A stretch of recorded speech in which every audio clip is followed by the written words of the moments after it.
Olá, meus amigos. Que Deus abençoe, faça iluminar o seu entendimento para a compreensão da palavra dele, da vontade dele para a sua vida. E é óbvio, se você tem juízo, você vai obedecer. Se não tem juízo, deixa para lá. Já sabe que vai colher o fruto do que você plantar. Mas se você tiver o entendimento da vontade de Deus para a sua vida e tiver coragem para aplicar isso, exercitar isso, executar essa vontade de Deus, então você pode ter certeza que nem o inferno inteiro poderá contra você. Por falar em inferno, presta atenção a essa palavra. Muita atenção, por favor. O apóstolo Pedro diz assim: humilhai-vos, pois, debaixo da potente mão de Deus, para que a seu tempo, no tempo de Deus, vos exalte. Muito legal isso. Lançando sobre ele, sobre Deus, o Altíssimo, toda a vossa ansiedade. Lançando sobre ele toda a vossa ansiedade. Porque ele tem cuidado de vós. Que maravilha, né? Essa palavra é muito forte, muito poderosa. Aí ele diz assim, olha só. Ao mesmo tempo que ele fala no relacionamento nosso com Deus, ele fala também das armadilhas, dos laços, ou que o diabo planeja para tragar aqueles que são de Deus. Ele diz, continuando, ele fala assim: sede sóbrios, vigiai. Ser sóbrio é ser temperado, equilibrado. Em tudo na vida tem que haver equilíbrio. Tudo na vida tem que haver equilíbrio. A fé inteligente é equilibrada, que nós falamos ontem. Você tem que usar a fé inteligente, saber usar a fé com inteligência, com sabedoria, com discernimento da palavra de Deus, para que você possa colher os seus frutos. Se você não usar a fé com equilíbrio, com certeza você vai cair, mesmo estando na fé, porque você desequilibrou. Não pode desequilibrar. Deus nos deu duas pernas para a gente andar em equilíbrio. Nosso corpo tem que estar equilibrado para que possamos andar, correr, exercitar, enfim, viver nesse mundo. Então, se o nosso corpo precisa de equilíbrio, imagine a fé. Quando a fé é desequilibrada, não é sóbria, então a pessoa se torna fanática, que é o que mais se encontra por esse mundo afora. Fanáticos. Fanático é a pessoa que não pensa, não raciocina no que está crendo, em quem está crendo. E depois ela vai colher os frutos desse fanatismo. Então ele diz assim: sede sóbrios, vigiai. Quem tem equilíbrio, quem é equilibrado, vigia, olha para um lado, olha para o outro, fica atento para não cair em tentação. Sede sóbrios, ou seja, equilibrado, seja temperado, vigiai, porque o diabo, vosso adversário, o diabo não é adversário daqueles que são dele, não. Aqueles que são dele já estão sob o domínio do diabo. Mas o que ele quer? Ele quer apagar a glória de Deus que há dentro de você, que é fiel, que é temente a Deus, que é uma pessoa correta, justa, íntegra, gosta da disciplina, aplica a disciplina na sua vida. Você tem hora para comer, tem hora para dormir, tem hora para acordar, tem hora para distrair, tem hora para tudo. Porque você é uma pessoa da fé, inteligente, e você é equilibrado. Então o que o diabo faz? O diabo anda ao derredor, está aqui escrito. O diabo, vosso adversário, anda em derredor, quer dizer, rodeando os que são de Deus. Ele não pode tocar naqueles que são de Deus. O diabo não pode tocar em mim, nem pode tocar em você que é de Deus. Mas ele cerceia, ele fica só dando volta. Por que ele fica dando volta?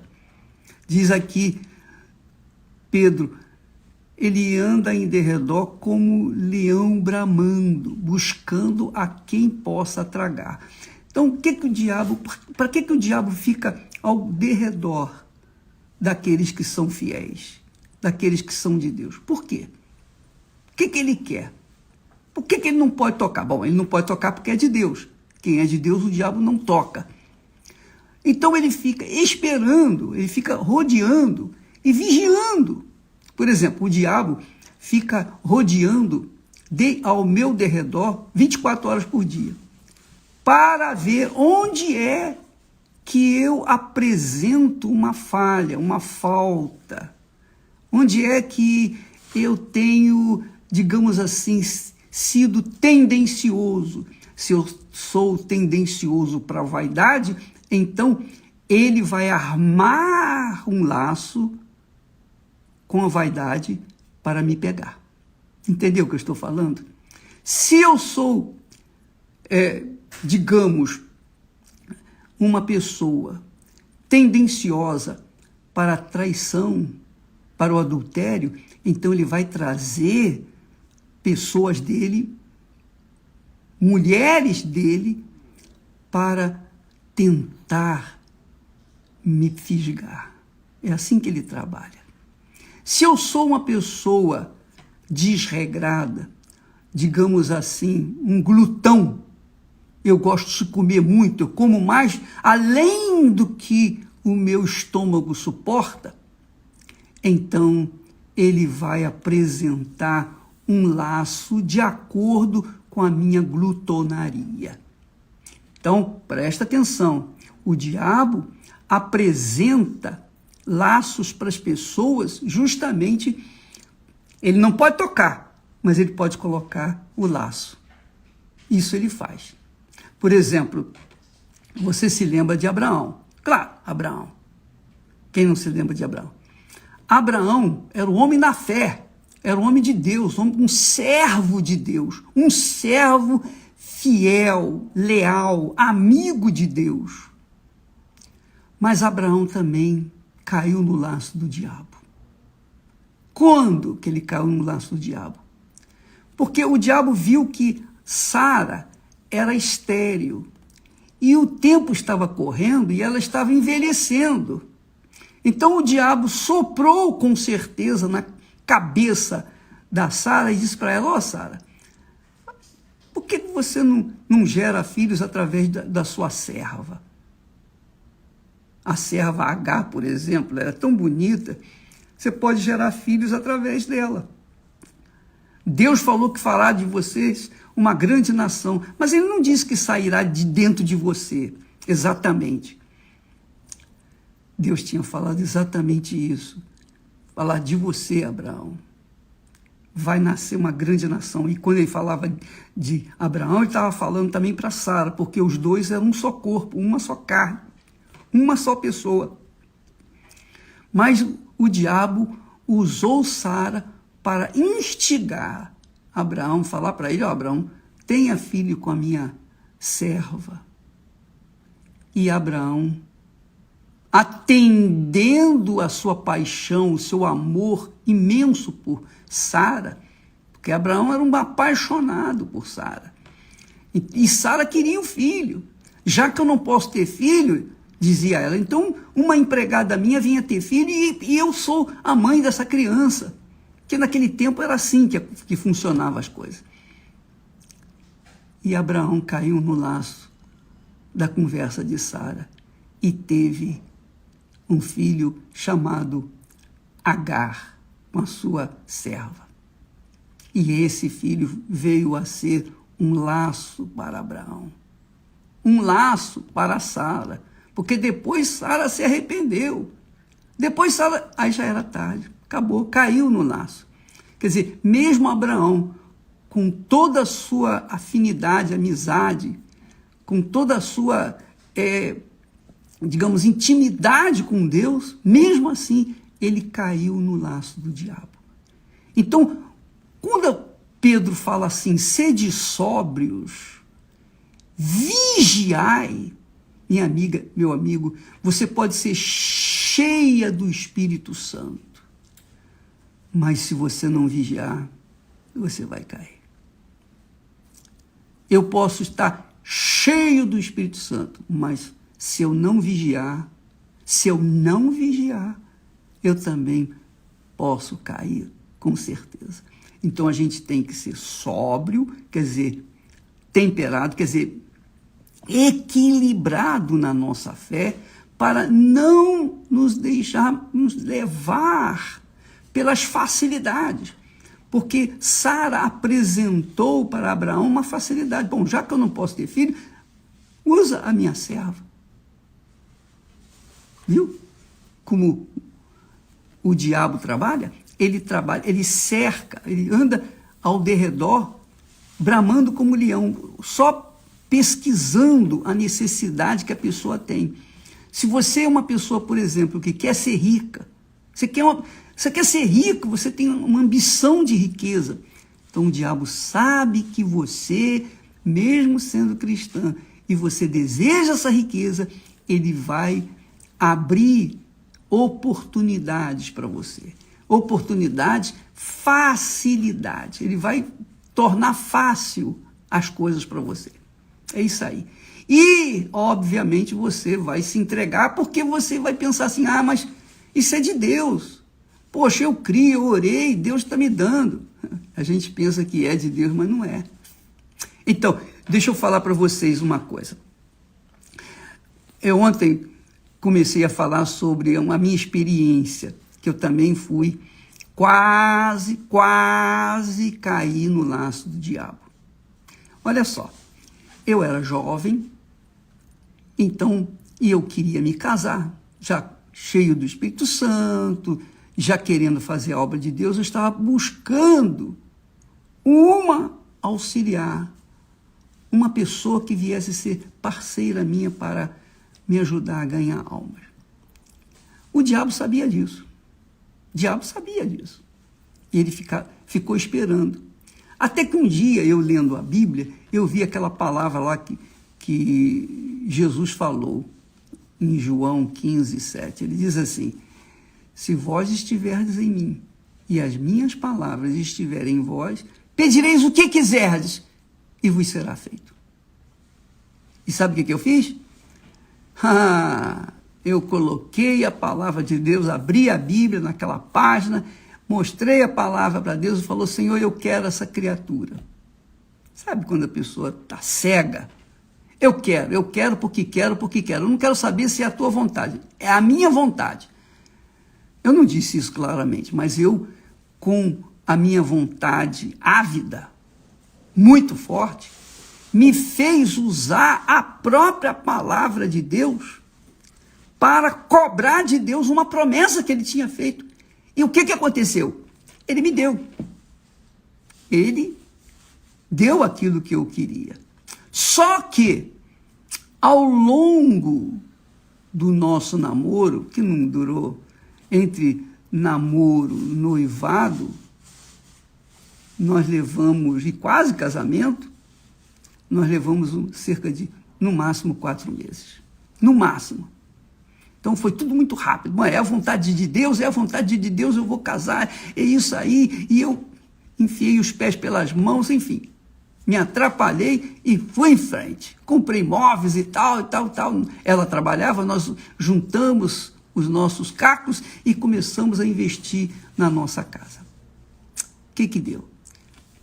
Dentro do meu coração, dentro do meu ser, na minha mente, Havia, no entanto, um resquício de dúvida com respeito se era ou não aquela jovem para minha esposa, se era vontade de Deus ou não. E aquela dúvida foi desenvolvendo. Mas a minha fé na palavra de Deus estava firme. Não, está escrito, eu pedi, Deus me ouviu. Como a gente é criança infantil, como a gente é tolo, né? Mesmo com a fé, a gente é capaz de cair na trampa do diabo. Mesmo com a fé, a gente é capaz de cochilar. Eu cochilei e eu não vigiei. Mas porque Deus é muito misericordioso para comigo, Ele para com todos, mas comigo eu tenho uma gratidão enorme, porque Ele foi muito misericordioso, compassivo, e Ele finalmente me deu um sinal evidente de que não era a vontade dEle. E aquele sinal veio numa palavra, uma única palavra que ela me havia dito. Uma única palavra. Aquela palavra abriu, desvendou, rasgou o véu e eu pude enxergar além do que ela era. E ali eu disse, basta. E eu já estava noivo, pronto para casar. Na igreja todo mundo já sabia e tal. Eu falei, meu Deus, agora eu peço, está aqui escrito, se vós estiverdes em mim e as minhas palavras estiverem em vós. Agora eu peço o seguinte, eu peço que o Senhor remova esse obstáculo, essa pedra, esse laço da minha vida. Eu não sei como vou fazer, porque eu vou ficar envergonhado perante todas as pessoas, a família dela, a igreja, os pastores, etc. E eu não sei o que fazer, mas eu sei que eu tenho que fazer. Me ajude. Agora faça-se a tua vontade. Agora não. Quando eu exigi, na segunda vez, a mesma promessa, se vós estiverdes em mim, as minhas palavras estiverem em vós, pedireis o que quiserdes, a segunda vez eu pedi segundo a vontade de Deus. Senhor, seja feita a tua vontade. E graças a Deus, porque a coisa foi feita de forma tranquila, não houve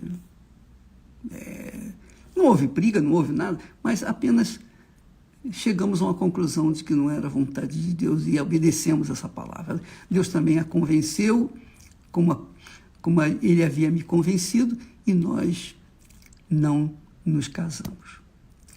Então, amiga e amigo, veja como o diabo é astuto. Ele sabia que eu era solteiro, ele sabia que eu estava buscando uma moça da igreja, e ela era da igreja, ela era batizada com o Espírito Santo. Olha só, ela não era só da igreja, ela era realmente fiel, leal, ela era de Deus, só que não era compatível comigo, não era a vontade de Deus. Embora ela fosse da igreja, na mesma igreja, nós tivéssemos a mesma fé, mas a incompatibilidade dela para comigo e eu para com ela não permitiu que nós seguíssemos em frente com aquele casamento. Então, por isso, o apóstolo Pedro, ele sabia disso, ele sabia o que é ser sóbrio, temperado, ser equilibrado na fé. Ele sabia como precisava vigiar, porque ele não vigiou e caiu lá quando Jesus foi traído. Ele caiu, ele negou Jesus 3 vezes. Então ele sabia o que ele estava falando, ele podia falar isso com propriedade, porque ele tinha vivenciado isso. Ele diz, o diabo, vosso adversário, o diabo é o nosso adversário seu, adversário meu, especialmente, adversário daqueles que são de Deus. Então são esses que o diabo quer tragar. Ele anda ao derredor, procurando um jeitinho, procurando uma fraquezazinha pequenina, que nós venhamos esboçar E aí, ele vai armar a cilada para cima da gente. Essa é a realidade. Por exemplo, a pessoa que quer ser rica, então o diabo vai aparecer com um monte de facilidade. Esse negócio de Bitcoin e pirâmide, e mais o inferno todo que existe por aí, isso é apenas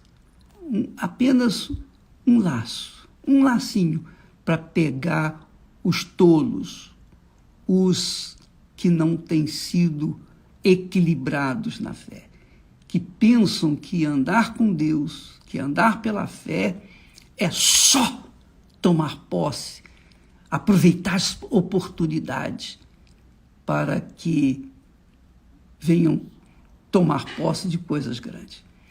Deus é grande, minha amiga e meu amigo. Deus é grande, muito grande. E Ele sabe das nossas necessidades. E de acordo com a nossa necessidade, Ele vai acrescentando na nossa vida. Se você serve a Deus, você não precisa nem desejar riqueza, porque Ele vai fazê-la rico. Mas Ele só vai fazê-lo rico ou rica quando você tiver cabeça para administrar aquela riqueza, para que você não venha se perder, como normalmente as pessoas bem intencionadas acabam se perdendo na fé por causa da riqueza e outras tantas coisas. Tá bom?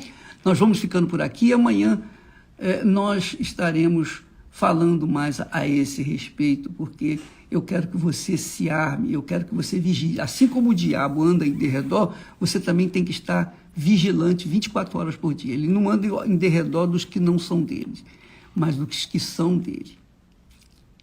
Sede sóbrio, quer dizer, sede prudente, equilibrado, temperado. Use a sua fé com sabedoria, a sua fé de acordo com a vontade de Deus, porque Deus não vai, se Ele ama, como nós sabemos que ama, e se você crê mesmo nele, você vai ter fé para abrir mão da sua vontade, para fazer a vontade dele e ser uma pessoa bem-aventurada. Deus abençoe em nome do Senhor Jesus. Amém.